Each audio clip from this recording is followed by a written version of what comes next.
کہ election act میں ترمیم کر کے پارلیمنٹ سپریم کورٹ کے فیصلے کا اثر ختم کر سکتی ہے۔ الیکشن ایکٹ میں سیکشن 232 شامل کر کے سپریم کورٹ کا آرٹیکل 62(1)(f) کا فیصلہ غیر مؤثر ہو چکا ہے، یہ کہا ہے اطہر من اللہ صاحب نے۔ چیف جسٹس صاحب نے کہا کہ الیکشن ایکٹ میں ترمیم کسی نے چیلنج نہیں کی، یعنی جو تو 232 اس میں شامل کیا گیا الیکشن ایکٹ میں، جب الیکشن ایکٹ میں ترمیم چیلنج نہیں ہوئی تو دوسرا فریق اس پر انحصار کرے گا۔ الیکشن ایکٹ میں آرٹیکل 232 شامل کرنے سے تو تاحیات نااہلی کا تصور ہی ختم ہو گیا ہے۔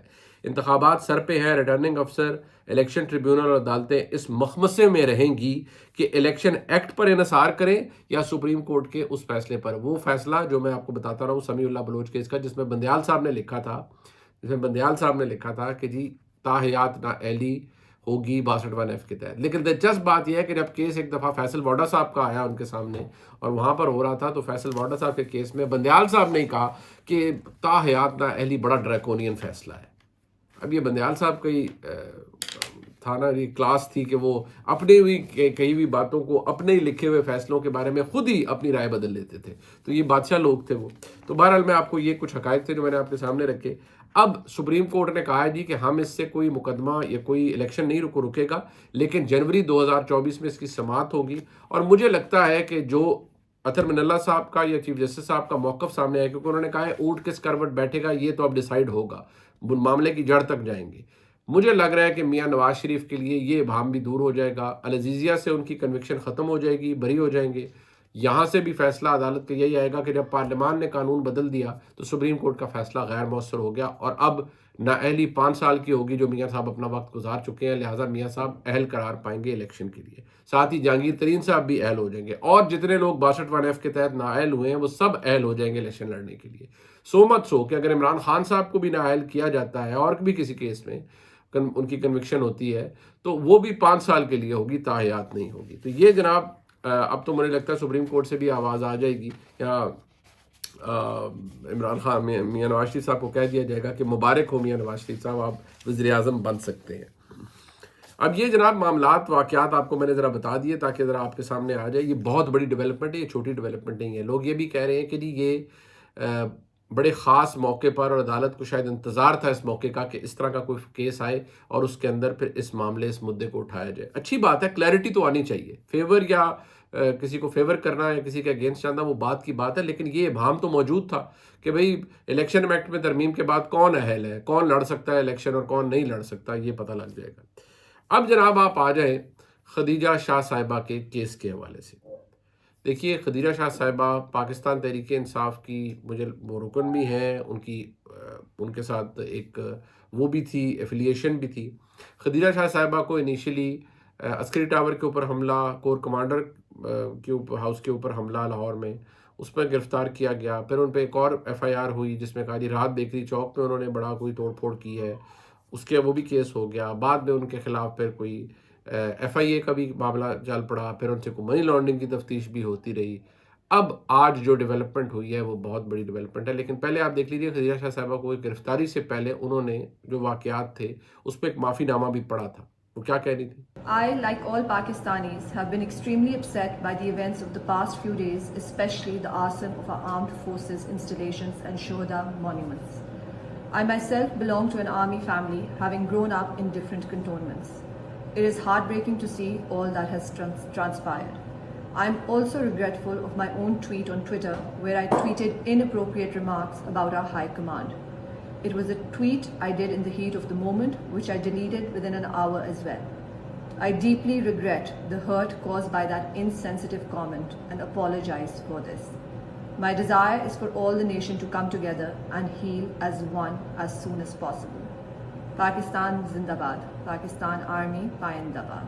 اب یہ بات انہوں نے کر دی، وہ بات یاد رہے کہ وہ مرحوم general chief of army staff general Asif Nawaz Janjua صاحب کی نواسی ہیں اور وفاقی وزیر بھی رہ چکے ہیں۔ سلمان شاہ صاحب بڑی اچھی رسپیکٹیبل فیملی ہے ان کی صاحبزادی ہیں وہ، اور بہت زبردست ایک میں نے پہلے بھی کہا تھا انٹرپرنور ہیں، بڑا کام انہوں نے کیا ہے، بڑا نام کمایا ہے، لیکن بدقسمتی سے اب ان کے حالات ہیں، واقعات ہیں. ٹھیک ہے، میں جب یہ کہتا ہوں بدقسمتی سے لوگوں کو اس پہ بھی اعتراض ہو جاتا ہے، لیکن میں ضرور کہہ رہا ہوں کہ اگر ان کا کوئی قانون کا گناہ ہے تو پھر قانونی طور پر انہیں سزا ملنی چاہیے، لیکن اگر وہ بے گناہ ہے تو پھر ان کو بری ہو جانا چاہیے. لیکن جو میں کہتا رہا ہوں خدیجہ صاحبہ کے کیس کے حوالے سے، اور جو معافی کا تصور تھا، میں ہمیشہ کہتا تھا لوگوں کئیوں کو اعتراض ضرور ہوگا، لیکن میں نے آپ کو ہمیشہ کہا میرا کام ہے بحیثیت صحافی رپورٹ کرنا. میں یہاں لیکچرز دینے کے لیے کسی کو نہیں بیٹھا، رپورٹ کرنا جو حقائق ہے جن کے اوپر میں ہوم ورک کرتا ہوں مجھے پتہ چلتا ہے. اس کے حوالے سے میں آپ کے سامنے کیا بات رکھتا رہا ہوں، ذرا دیکھیے. وہ ایک بڑے پریولیج خاندان سے تعلق رکھتی ہیں، ان کے والد صاحب بڑے ریسپیکٹیبل شخصیت ہیں، سلمان شاہ صاحب، اور یہ ویل نون فیملی ہے. وہ خود بڑی زبردست انٹرپرنور ہیں، انہوں نے بہترین پروفیشنلی کام کیا اور بڑا نام کمایا، لیکن ان کا جو یہ کام تھا یہ پھر قابل قبول نہیں تھا، اور اس کے خلاف لکیر ڈال دی گئی کہ اس پہ معافی نہیں ملے گی. وہ معافی آج تک نہیں ملی. اور میں نے آج بھی کسی شخصیت سے پوچھا کہ بھائی اب تو وہ سمجھ نہیں آ رہی نا، پولیس کو بھی اب تو آئی جی کو بلا لیا ہے اسلام لاہور ہائی کورٹ نے کہ بھائی بتائیں، پہلے سی سی پی او صاحب کو بلایا، اب آئی جی پنجاب کو بلایا کہ جی کس چکر میں پکڑا ہوا ہے. اب آئی جی صاحب بھی آ جائیں گے، آئی جی صاحب کو وہ کہیں گے جی رہا کریں، انعام کی بیل لیتے ہیں، وہ کہیں گے اچھا جی لے لیں، ہم نے کب روکا، یہ کیس ہے لے لیں. پتہ لگے گا وہ باہر آتی ہیں تو ایک اور ایف آئی آر نکلی ہوئی ہوگی یا پھر کچھ اور ہو جائے گا. تو جب تک معافی انہیں 9 مئی کے واقعے میں، اب وہ اس پہ جب ہم اپنے اسٹیبلشمنٹ پہ سورسز سے بات کرتے ہیں تو وہ کہتے ہیں یار آپ لوگ عجیب کام کرتے ہیں. پہلے کسی نے غلطی مانی ہے؟ پہلے کسی نے مانا ہے کہ ہم نے 9 مئی کیا کیا ہے، 9 مئی میں کیا کیا ہے، اس ملک کی فوج کے ساتھ کیا کیا ہے، اس ملک کے ساتھ کیا کیا ہے؟ ان لوگوں نے مانا ہے؟ پہلے تو یہ شرمسار تو ہوں، پہلے تو یہ ناک تو رگڑیں. ایسے ہم معافیاں مل جائیں گی سب کو؟ اگر ایسے دینی ہے تو پھر سب کو ایسے ہی مل جانی چاہیے. اس کے جواب میں آپ کیا کہیں؟ آپ یہ کہہ سکتے ہیں کہ یار کسی جگہ جا کے تو معافی دیں گے، اس پہ وہ کوئی بات نہیں سامنے آتی. اب آپ نے دیکھ لیا، یہ ایک نہیں متعدد دفعہ میں آپ کو اپڈیٹ دیتا رہا ہوں. اب آج یہ ہوا ہے جی کہ خدیجہ شاہ صاحبہ کو بلوچستان پولیس اپنے ساتھ لے گئی ہے. آج عدالت میں انہیں پیش ہونا تھا، لاہور ہائی کورٹ میں عدالت نے وارننگ دی ہوئی تھی اور کہا تھا کہ ان کا جو، آپ کو پتہ ہے پنجاب حکومت نے ان کو نظر بند کیا ہوا تھا اور وہ نظر بندی کا فیصلہ بھی واپس لے لیا گیا. آج عدالت نے کہا تھا انہیں پیش کریں کیونکہ اور کوئی مقدمہ ہی نہیں تھا. تو ان کو پیش کیے جانے سے پہلے ہی ان کو بلوچستان پولیس نے گرفتار کیا. راہداری ریمانڈ مانگا 3 دن کا، 2 دن کا ملا، اور صبح 10:30 بجے پولیس ان کو لے کے چلی گئی. 2:30 بجے آج عدالت نے بلایا ہوا تھا انہیں. جب عدالت میں پہنچے آئی جی پنجاب تو عدالت نے انہیں بتایا، چیف جو آئی جی صاحب ہیں انہوں نے بتایا کہ وہ تو صبح بلوچستان پولیس انہیں لے گئی. اب آپ بتائیے کہ معاملات کیا ہیں. اب انہیں بلوچستان کی انسداد دہشت گردی کی عدالت میں پیش کیا جائے گا. اب ایشو یہ ہے جی کہ پھر وہی بات آ جاتی ہے، میں دوبارہ مجھے ریپیٹ کرنا پڑتا ہے کہ جو کلپس میں نے آپ کو دکھائے بھی، میں نے تو آپ کو صنم جاوید صاحبہ کے دکھائے تھے، خدیجہ شاہ صاحبہ کا بھی آپ دیکھ لیجئے کہ وہ اس وقت جہاں موجود تھیں، یا ان کی جو ٹویٹس کے بارے میں کہا جاتا ہے، آئی وانڈر وہ کیا ٹویٹس یا جو بھی تھا، پھر جو وہاں موجود تھی وہ آپ کو نظر آ رہا ہے. اب مسئلہ یہ ہے کہ اس پہ کہا جاتا ہے کہ اس کی معافی نہیں ہے، یا یہ کام جو کیا گیا اس کو بالکل وہ ریڈ لائن تصور کیا جاتا ہے، اور آج کی تاریخ تک اس کے اوپر کوئی معافی نہیں ہے. یہ جتنے لوگ تھے، اور اسی لیے ان کے اوپر کوئی کہا جاتا ہے کہ اس کے اوپر تو کوئی بحث یا نیگوسیشن ہے ہی نہیں. اور یہ ابھی بھی کنسیڈرڈ اوپینین ہے ہمارے ملک میں ریاستی اداروں کا کہ یہ سوچے سمجھے منصوبے کے تحت ایک میوٹنی فوج کے اندر کرنے کے لیے یہ سب کچھ کیا گیا تھا.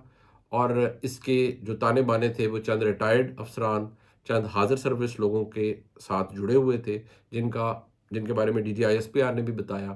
اور میں آپ کو یہ بڑے وثوق سے کہہ سکتا ہوں کہ یہ تو جو بتائے گئے وہ تھے کلینزنگ فوج کے اندر اور بھی بڑے ڈیپ سکیل تک ہوئی، اور مجھے لگتا ہے کہ بہت سینسٹیو جگہوں پر بھی ہوئی. اور فوج کا نظام ہے ایک اپنا، اب وہ کتنی باتیں انہوں نے ریویل کرنی ہے کتنی نہیں کرنی، یہ ان کا اپنا استحقاق ہے. لیکن جو بحیثیت ایک صحافی میں جان پایا کہ وہ بڑا ڈیپ روٹڈ ہے اور بڑا تگڑا قسم کی اکاؤنٹیبلٹی ادھر ہوئی ہے اور کلینزنگ ہوئی ہے. اب اس سے زیادہ ہم اور کیا کہہ سکتے ہیں، لیکن آج تک بھی وہی میسج ہے کہ جی نتھنگ ڈوئنگ، اس پہ تو کوئی کمپرومائز نہیں ہے. آپ کیا کر سکتے ہیں، کیا ہو سکتا ہے. اب میں آپ کو بتا دوں جی ایک اور بات، جو کام عمر عطا بندیال صاحب کے وقت ہو رہا تھا آج بھی وہی ہے. کیونکہ جو ایک گروپ تھا جج صاحبان کا جو کہ بندیال صاحب کے بہت خاص تھا، ساتھ تھا، اور قاضی فائزہ صاحب کے خلاف تھا، آج جسٹس اعجاز الاحسن صاحب، یاد رہے کہ وہ اگلے چیف جسٹس پاکستان ہوں گے، اور میرے خیال میں 2-2.5 سال 3 سال کے لیے ہوں گے، اتنا ہی ان کا اچھا لمبا ٹینیور ہے. انہوں نے خط لکھ دیا ہے ججز کمیٹی کو جی کہ یہ جو اسپیشل بینچز بنائے گئے ہیں یہ اس طرح نہیں بنائے گئے جیسے بنائے جانے چاہیے تھے، اور انہوں نے کہا کہ جی اس میں سینئر ترین جج شامل ہونے تھے اور جو نہیں کیے گئے، اور انہوں نے کہا جی مجھے تو سائننگ کے لیے بھی نہیں بھیجا گیا وہ سارا مواد جو کچھ بھی تھا، اور منٹس آف دا میٹنگ بھی غلط اپلوڈ کیے گئے ہیں. تو آپ دیکھیے وہ جو ڈویژن تھی سپریم کورٹ میں وہ آج بھی ایگزسٹ کرتی ہے، اور اس میں آپ فنگر ٹپس پہ بدقسمتی سے گن سکتے ہیں کہ کون سے جج صاحب کا کون سا گروپ ہے، کون پرو چیف جسٹس ہے اور کون اینٹی چیف جسٹس ہے. بدقسمتی سے یہی کام بندیال صاحب کے وقت تھا. میں تو یہ امید کرتا ہوں قاضی فائز عیسیٰ صاحب سے کہ وہ کم از کم جو بھی ان کے پاس اب وقت ہے، سال کا وقت ہے، 10 مہینے کا، 11 مہینے کا وقت ہے، اس میں یہ جو ساری چیزیں ہیں ان کو ریزالو کر کے جائیں.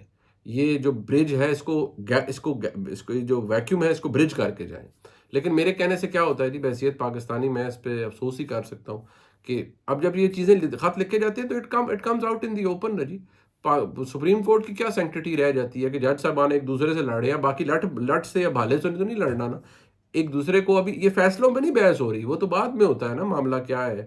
یہ تو انتظامی معاملات کے اوپر لڑائیاں ہو رہی ہیں جج صاحبان کی. لڑائی مطلب یہ کہ یہ اس طرح کی چیزیں جب پبلک میں آتی ہیں تو کیا رہ جاتی ہے سیکروسینس یا اہمیت یا تقدس کسی ادارے کا. جج صاحبان کی بڑی عزت ہے، بٹ یہ کام جب شروع ہو جائے سپریم کورٹ میں تو اگر میں بندیال صاحب کو کہتا تھا کہ وہ ذمہ دار ہیں تو آج میں قاضی فائز صاحب کو بصد احترام کہوں گا کہ جناب آپ اگر یہ نہ کر پائے اور اگر اسی طرح کے معاملات چلے تو پھر آپ کی بھی لیگیسی کیا ہوگی at the end of the day. لوگ آپ کی طرف بھی دیکھتے ہیں کہ آپ بڑی اچھی بات ہے، آپ آئین کی اچھی انٹرپریٹیشن کے لیے جانے جاتے ہیں، قانون کے نفاذ کے لیے جانے جاتے ہیں، بہت اچھی بات ہے. لیکن ضروری تو یہ ہے کہ پھر اس طرح کے معاملات بھی نہیں ہونے چاہیے. ولاگ آپ نے دیکھا جی، لائک سبسکرائب شیئر کیجیے گا. دیکھنے کا بہت شکریہ. اللہ حافظ.